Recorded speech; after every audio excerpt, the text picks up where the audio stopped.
Ladies and gentlemen, boys and girls, everyone watching, welcome back to another episode of BSing Sports here on the BSing Network, where we do a little BS and we talk a whole lot of sports. With me, as always, are my co-hosts, Ryan and the shitty Cowboys fan down there at the bottom of the screen. How we doing today?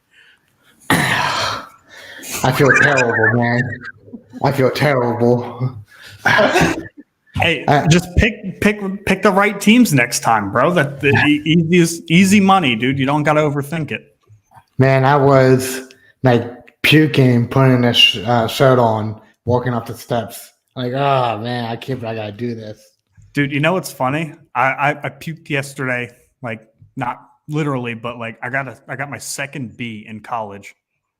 I got a B. Shaking my head. Stop Which playing is funny these because video I would games. be pumped to get a B. Yeah. So bad. But yeah, so you and me both, Tim. But hey, at least I'm not a Cowboys fan, right? Could be worse. That's right. I am only for the first part of this episode. The whole episode. The Yeah, deal was you wear it for an entire episode. I'm gonna wear it the whole time. It don't mean I'm not gonna be a fan. So All right. when we recap last week's games, I need you to talk about them like a Cowboys fan. I need you to go ahead and say you. this is I got our you. year, and it's not your year, just I got like you, every bud. other Don't year. worry about it. I got you. So, in the spirit of, kicking things off, those of you who have been following along, we did a gentleman's bet for who could get the most games right throughout the entire season. Obviously, last week, Timmy conceded because he was terrible. I, being the champion that I am, got the most correct. Next year, we're going to change up the dynamic a little bit. We're going to make it more competitive, a little bit more in depth. But for a first year, I'm just a guy. but for the first year, I think we did a good job with it. We had a lot of fun with it, and we made stuff happen, and that's really what matters, right? We just had fun. Two of us had fun with it. That's true. No, Tim held up his end of the bargain, So I probably would have done something similar with the shirt had I lost. Yeah, I mean, I think it stands for the Cowboys, but something's all for the boys. People understand what you're talking about. So what I need to see is Z Money show up. Where he at? Yeah, he's not going to show up. I keep checking the comment section to see if he chimes in here. Haven't seen him yet. All right, let's start off with our recap of last week. First game on the schedule last week was the Jaguars facing off against the Chiefs. Jaguars come up short 27-20. This game kind of played out the way we expected, except for the Patrick Mahomes high ankle sprain. Ryan, give me your initial thoughts on this. I think you hit the nail on the head. The game went exactly the way that I thought it would. Ultimately, the team that has been there before with a coach that has been there before, not that Doug Peterson hasn't been there before, but I mean, let's not forget Andy Reid's the master and Doug Peterson's the student here. So I think that this game just went to the team that's been in the playoffs. They've made the Super Bowl run. They're just the better team. The Jags will have their time. I think Trevor Lawrence made great strides this year. I think he's looking like a franchise quarterback. So I think the Jags, they can make some runs here in the next couple of years, but the better team won. Tim? I mean, yeah, you both hit the hammer on the nail. Other than Patrick Mahomes getting injured, which he don't look injured yesterday from the reports, but cortisol is amazing. Exactly that. Like Ryan said, Andy Reid compared to Doug Peterson, the coach. Andy Reid is the master, Doug Peterson is the pupil. And, pupil. But and it showed. Like Andy Reid made a game plan and they stuck to it and won. Doug Peterson made some great halftime adjustments. Don't get me wrong, but in the end, the master came on top. Came out on top. There you go. Whew, wow, that escalated really bad really quickly. Anyway, not moving on because I want to talk about it. Listen, the Jaguars are going to be a good football team here, starting this year and moving on in the future. They're going to be a force to be reckoned with. I think that give them another year, maybe not next year, but the year after, they'll be right up there in that top tier of teams with the Chiefs, with the Bengals, with the Bills. And just the way they compose themselves at the end of the season, winning 5 straight, coming back against the Chargers in the wild card round. The Jaguars and their fans have a lot to look forward to. Congratulations to you guys for where you made it. But ultimately, like Ryan and Tim said, the better team won. The team that should have won that game. And as Timmy pointed out and alluded to, the ankle injury doesn't look that bad right now for Patrick Mahomes. Ryan told me earlier that he was doing sprints on the sideline yesterday or something like that at practice, and he looked fine. So yeah, Chiefs also have something really nice to look forward to in the AFC Championship game, right? The biggest blowout of the week last week, the Giants were visiting the Eagles, and it was clear and on display from the beginning through the entirety of this game that the Giants were just not on the same level as the Philadelphia Eagles. Tim, go. What more to say? Like the Eagles executed the game plan. I would like to see them score more in the second half than what they did, but they would probably took the gas off the pedal off the gas a little bit. So, and they started running the ball more, started to eat the clock more, so they ended up punting more. But that defense locked up Daniel Jones, Saquon Barkley, other than that 120-yard run that he had. So the defense really showed out and played very well. Ryan. Yep, that's exactly where it was. I think the defense played phenomenal. I think the offense came in there with a great game plan and executed it to perfection. And Tim, you talked about wanting them to score more in the second half. They will when they need to, but there was no need to press the issue up 28-0 at halftime. I wish they would have took Lane Johnson out. Yeah, we had that text conversation. I kind of also would have, maybe not for the whole second half, but maybe the fourth quarter he didn't play. They were up 31-7 at that point.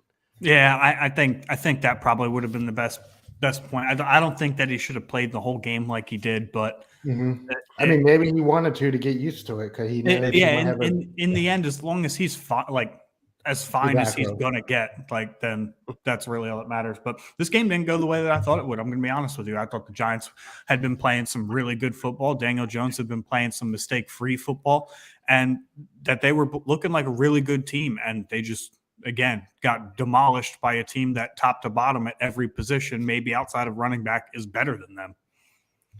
Bill, before you answer your own question, can we answer this, please? I'm assuming it's an ongoing conversation between you and Tim, right? I mean, Ryan and I had to answer him in 2 days about this. Okay, well then I'll take my shot. I'll take my shot first at it. First time. That's fine. I'll take my shot at it first. I do think that there is some argument that longtime coordinators should get in the Hall of Fame. For instance, Jim Johnson of the Philadelphia Eagles defense. He was there for a long time, put together some really, really stout defenses, some of the best in the league, got him to a Super Bowl run, 4 straight NFC championship games. I think in scenarios like that, it should be recognized. But if you're talking like Shane Steichen being here for 3 years and getting 1 Super Bowl run, absolutely not. If you're talking Jim Schwartz a few years back for the Eagles, being here for 4 years, getting 1 Super Bowl run and a Super Bowl victory, absolutely not. But guys who have been with the same team, same coordinator for the same offense or the same defense for 10 plus years, yeah, I don't see why they shouldn't have an opportunity to make it to the Hall of Fame. It's not likely to happen. But I do think there's a conversation that could be had for certain parameters under that scenario. I was never under the impression that they didn't get recognized by the Hall of Fame, but I just assumed, it's so hard for a coordinator to be impactful because all the credit goes to the head coach, right? So I think that's just kind of what that boils down to, unless that there are specific texts that say coordinators cannot be in the Hall of Fame, in which case it's different. But I was never under the impression that was the case. And if it is, then I do think that they should at least have the opportunity, but I just can't see how you could put any of them in. Yeah, exactly. Right. I'm with you on that. The head coach gets all the credit. The head coach and the GM hires the offense and defense coordinators. So it makes them look better, not make you look better. It makes the team look better. So the head coach look better. So I think coming through that, I think I hope they get recognized, but more or less the head coach will get in than the offensive defense coordinator. Well, yeah, and obviously head coaches deserve to get in. Andy Reid is a first ballot, Bill Belichick first ballot, Mike Tomlin first ballot. These guys obviously deserve to be in the Hall of Fame. That there's no question about it. But if they had the same exact defensive or offensive coordinator for their entire runs, I'm not so sure that they wouldn't get recognized. I don't think that really happens nowadays. No, you're right. Yeah, as Dad pointed out, usually they go get their own head coaching job. If we think about it like this, right? Andy Reid's almost had 2 separate Hall of Fame careers with 2 completely different staffs, right? What's going to happen now is the Hall of Fame would recognize that's Andy Reid's doing, not his coordinator's doing. Exactly. I like this question. I do like this question because the first name that came to my mind was Jeff Stoutland when the question was asked. He's been in Philadelphia, 9 years, Ryan? You would have better answer for that on me than I would. He's been here Sounds since about Chip right. Kelly. Yeah, Yeah, it sounds about right. Yeah. There's no arguing, and they mention it probably once a week with how good the Philadelphia Eagles line is, that Jeff Stoutland's probably the best offensive line coach in football. I do believe he'll get recognized, but it won't strictly be because of the Philadelphia Eagles. He's been the best offensive line coach in football for the last 20 years. And so I do believe that he will get recognition as an individual, but it doesn't go like that for most coordinators. As Ryan, as Timmy, as Ken pointed out, they usually go on to get their own head coaching job. All right. Now, to answer my Giants-Eagles situation here, I agree with Ryan. This is not how I thought the game was going to go. I think I told you guys 24-17, 24-21 in that realm, because I really thought it was going to be a dogfight. I thought Jalen Hurts was going to come out, be a little bit rusty, just like he was 2 weeks ago, even though I'm the one who said that, they had a very green playbook against the Giants in Week 18. I still thought that the Eagles were going to get it done. It was just going to be a closer game than that. But I got to be honest with you, I'm really confident with the way Jalen Hurts looked. He didn't have to throw the ball much, but when he did, he was effective. He was accurate. He didn't turn the ball over. He threw the one long ball down to Devontae Smith. Yeah, it was on the sideline. It was a little bit short, but obviously Smith makes the adjustment, makes the catch. Still 40 yards in the air with a sprained shoulder. I feel really confident with Jalen Hurts moving forward based on his injury situation. I'm not reading the chat you guys are talking in, just so you guys know. Yeah, but again, Eagles clearly showed that the Giants were not on the same level with the other 7 teams that were still in the playoffs at that time. Moving on to Sunday, Bengals manhandle the Bills. Bills, who also did not look like they belonged there on Sunday at home, got absolutely demolished by the Bengals, 27-10. Ryan, fire away, bud. The Bills, Josh Allen does his best to cover up a lot of the flaws on the Bills roster because in reality, since his contract started this year, his massive contract extension, the Bills aren't a great roster. Like outside of Josh Allen and Stephon Diggs, there's nobody on that offense that threatens you or could win them games. Dawson Knox, Gabe Davis, both running backs, Cook and Singletary, they're all complementary pieces at best.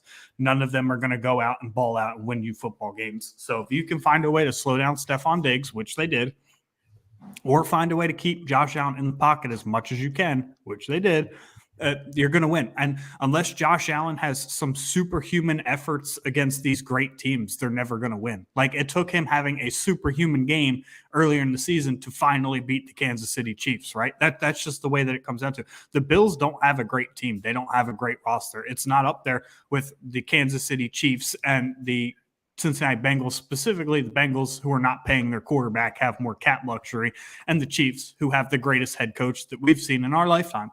So I just don't think the Bills are – I think the Super Bowl window's shut for them. I think that they have some retooling to do. They are almost $20 million in cap debt to start the year next year, so they have some room – they have some wiggling that they need to do until they get their roster fixed. But I don't think that this is a Super Bowl contending team.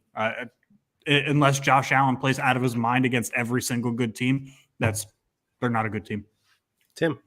I agree with Ryan. I realized that on Saturday, and I was really big on the Bills, but watching them against Miami, struggling against Miami, and then coming in on last Sunday, struggling against Cincinnati.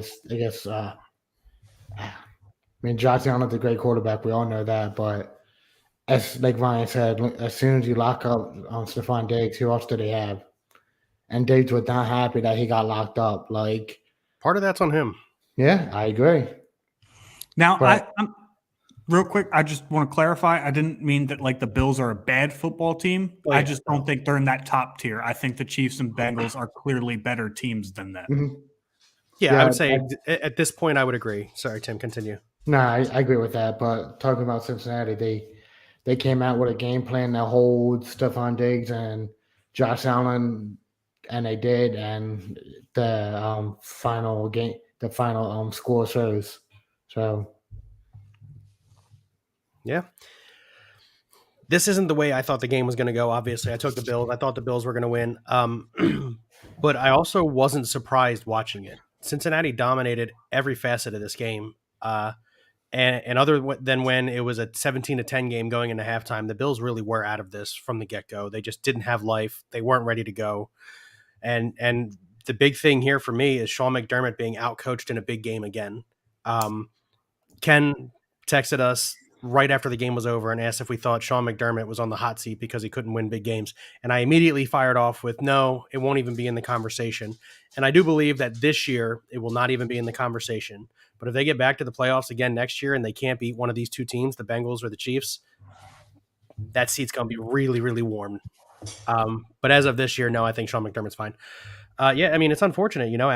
Allen didn't play great. He hasn't played great the last 3 or 4 games of the season. Earlier in the year, he had a spell where he wasn't really playing great. He's supposed to be like on the level with Joe Burrow and Patrick Mahomes, and lately he's not playing like it.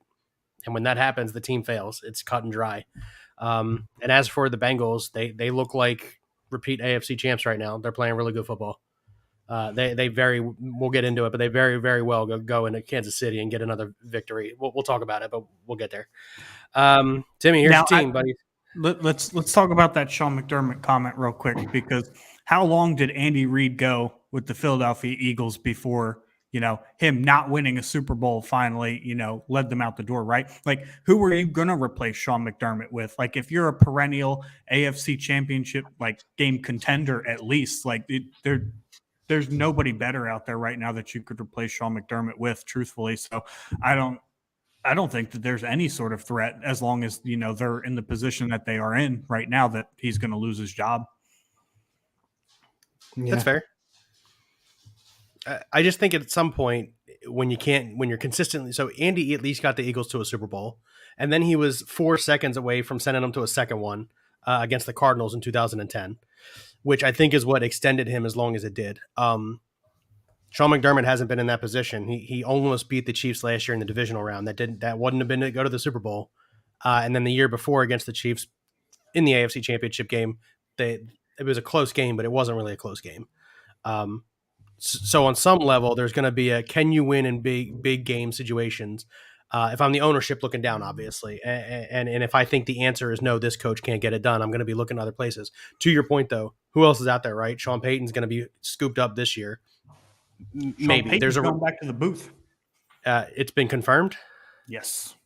Oh, okay. So Sean, I think. All right. Well, then maybe next year he'll get picked up. Who knows? But yeah, moving on to Timmy's favorite team, the Cowboys. How about them Cowboys going into San Francisco, getting beat 19-12? Dak Prescott throws 2 huge interceptions that lead to points, which is could have thrown a third. Could have and should have thrown a third, which is essentially how the Niners win, because they weren't super dominant on the offensive side of the football. But Timmy, talk about your Cowboys, buddy. Let me feel the emotion. Give it to us. Bro, what was that last play, dog? I don't even know how to do this. Oh, man. Tony Pollard getting hurt, one, was a big deal.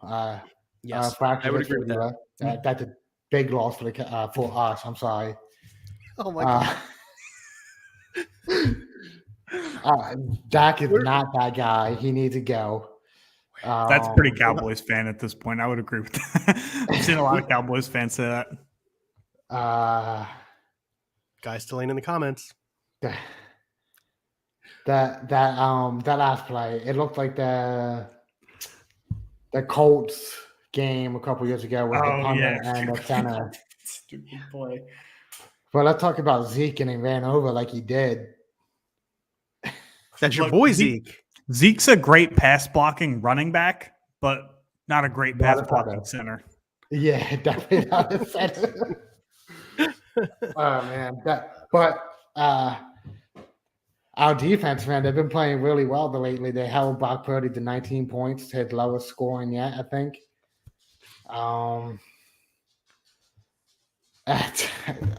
Get off of me. This is terrible.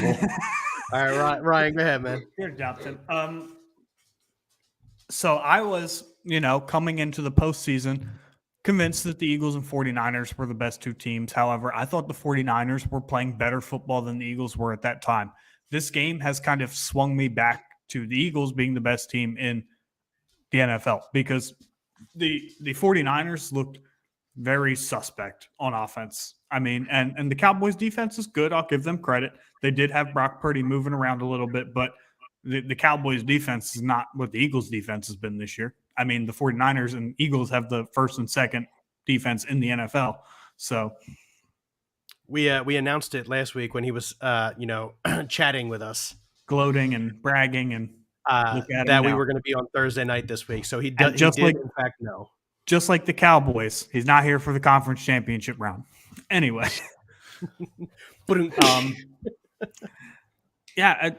this game, people are like, it's all on Dak, and I'm usually that guy that's like, well, you can't just blame it all on one person, right? Dak definitely had the biggest hand in losing this game for them. Like, yes, they didn't run the ball very well, but you can't also compound that by making 3 really terrible throws, and 2 of which ended up getting picked off. A third one, like I said, should have been picked off. Dre Greenlaw dropped it, but the Cowboys they had a golden opportunity. But give credit to both defenses. I think both defenses did exactly what those teams were built to do, and that's win championships on the defense. Now, for the 49ers, the Eagles offense is not the Cowboys offense, and the Eagles defense is not the Cowboys defense. Well, since we went through last week's games, let's jump into this week's games. The early game, the 3:00 game on Sunday afternoon, the San Francisco 49ers will be flying to Philadelphia. The over-under is 46 points, and the Eagles are favored by 2.5. You guys want to play rock, paper, scissors or something like that to see who goes first? Ryan.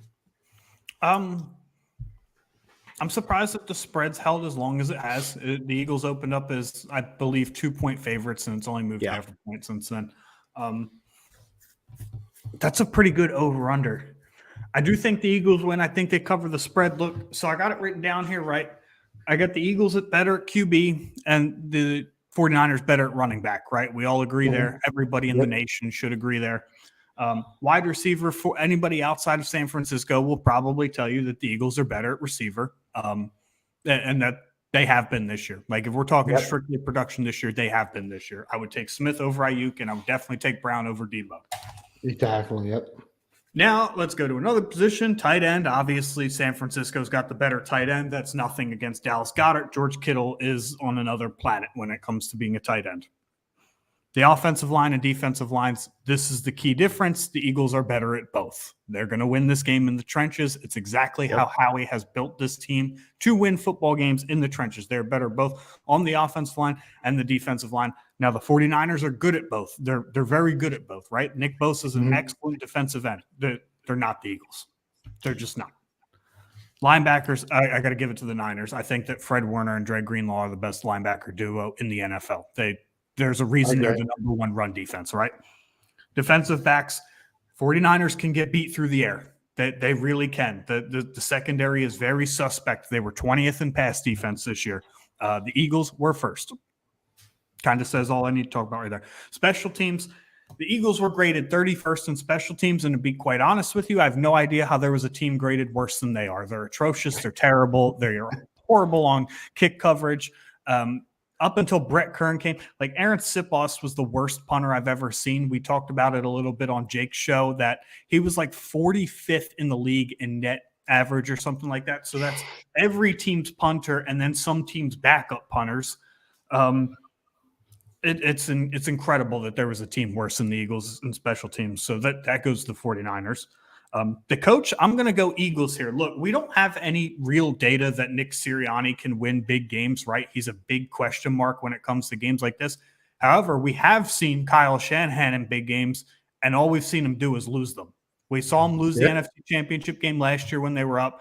We all know the Super Bowl 28-3. Like, Kyle Shanahan has a real losing record when, it's looking like that he's going to be down and out. So I give the nod to Nick Sirianni just because there's more of a what could be there versus like what is Kyle Shanahan.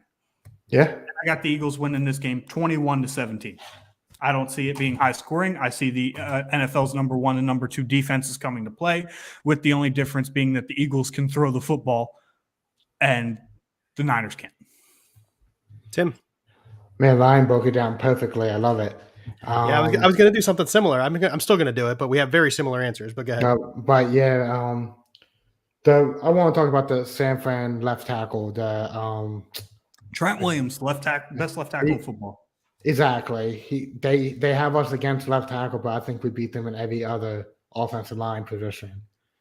Yep. And Nick Bosa versus Lane Johnson is going to be a great matchup all night. I wouldn't be surprised if they swap Bosa over to Mailata. I was on a show with 49ers like insiders yesterday, and they did say that Bosa will flip flop from like throughout the game, like he won't just be on one side or the other. And I said that makes sense, but I wouldn't be surprised if he's lined up on Mailata more often than not. Even 80% of Lane Johnson, I didn't hear Kayvon Thibodeau sniff the quarterback last week. Yep, exactly. But yeah, Vine broke it down perfectly for us. Hurts is better than Brock. CMC, Chris McCaffrey is better than Miles Sanders. I would take A.J. Brown, Devontae Smith over Brandon Ayuk and Debo right now. George Kittle is the best complete tight end in the game right now. Blocking, pass catching, pass catching after the running after the catch. That's the one I was looking for. It's going to be a good game, but give me the Eagles. I think they're going to cover too. I think it'd go over, to be honest. Really? Yeah. I think if you pick the Eagles to win, you assume that they're going to cover 2.5 points. I mean, we've seen games win by 2 or 1. No, for sure. I mean, it definitely can not be that way, but it's not where my money would go. I'm going to throw down some stats. I actually did take this off of Emmanuel Acho earlier today, but I thought it was a great talking point, and I wanted to discuss it. You got Jalen Hurts, a second-round pick in the NFL. His last 7 games, he's 7-0, 234 passing yards a game, 64.8 completion percentage, 10-3 touchdown interception passes, 96.8 passer rating, 17 total touchdowns. Brock Purdy's last 7 games, his first 7 games, 234.9 passing yards, 66.7 completion percentage, 14-2 touchdown to interception ratio, 116 passer rating, 16 total touchdowns. Assuming the gap between Brock Purdy and Jalen Hurts is enormous is an incorrect move. I'm not saying that's what you guys are doing. I am agreeing that Jalen Hurts is the better quarterback. He's got more raw talent. He's got the ability to run. He's strong as shit. It's tough to get to the ground.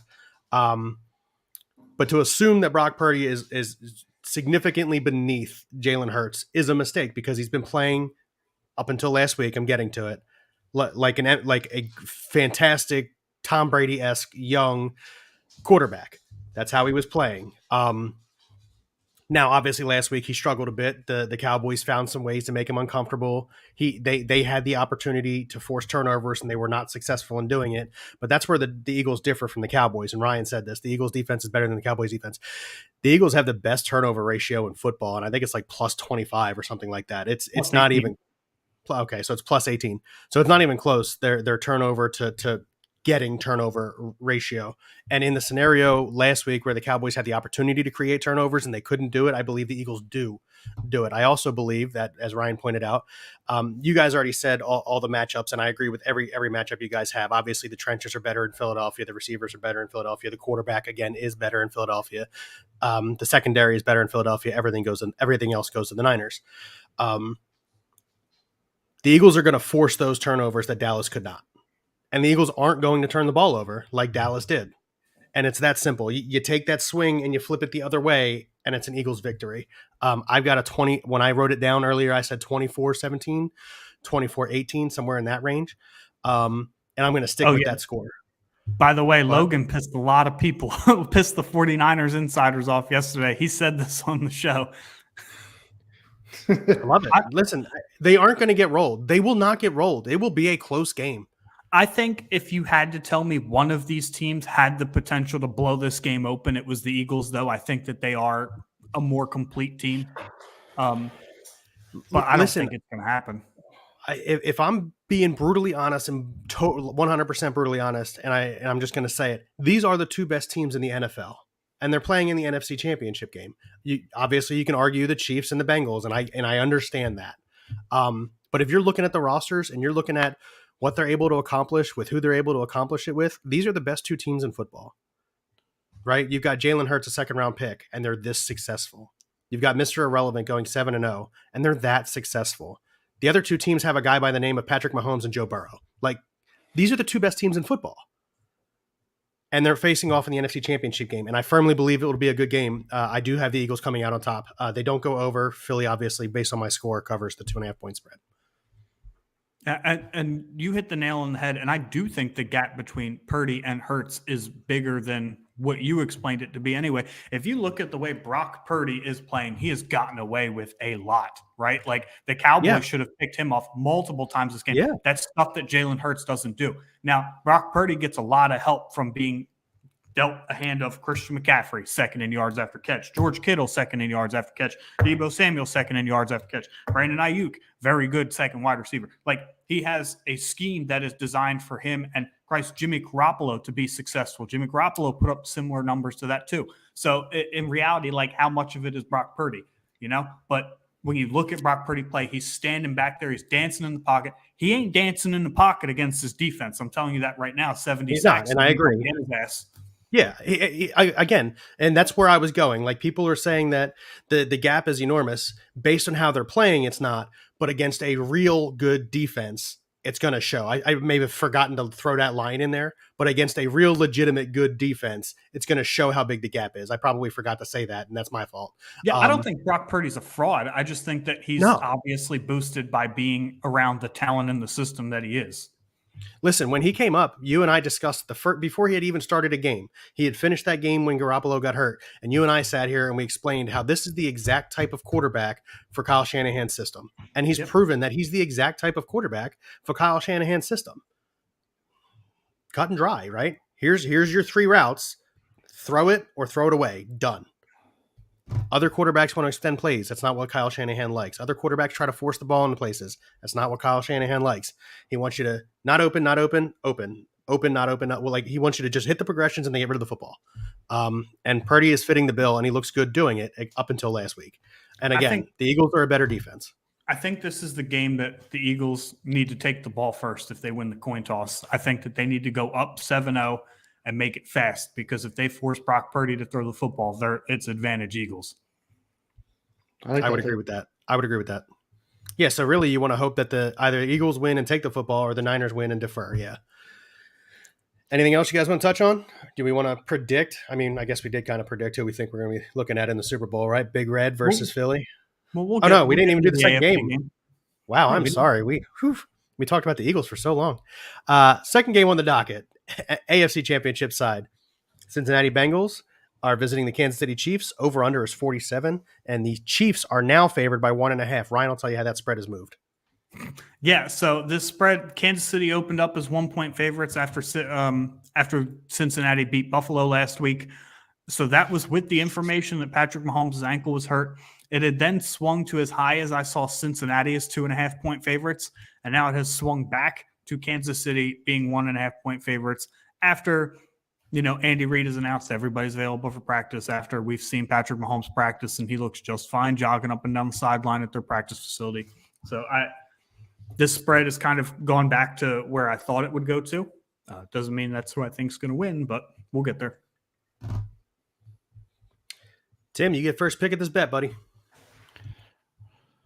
I mean, I don't have all the facts like Ryan had, but I can try to break them down like Ryan did with the Eagles and San Fran.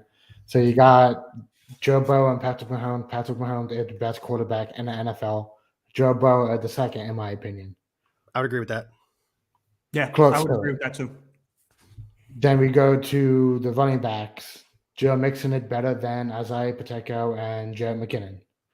Yep. I would say as a running back room, it's really close, because I think Mixon is disappointed in some ways this year. But I would still take Mixon over Pacheco and McKinnon. Then you got the wide receivers. You got Jamar Chase. Hands down. This one's easy. Yeah. And then you got Kelsey. Tight end is easy. Yep. The offensive line is better for the Kansas City than the Bengals. The Bengals offensive line is banged up. Yeah, they're hurt. A healthier line, it's close, but a hurt one, I agree. I'm not too sure about that defensive line. I think they're about even, in my opinion. I would probably take KC's. I think Chris Jones. No, Trey Hendrickson's good.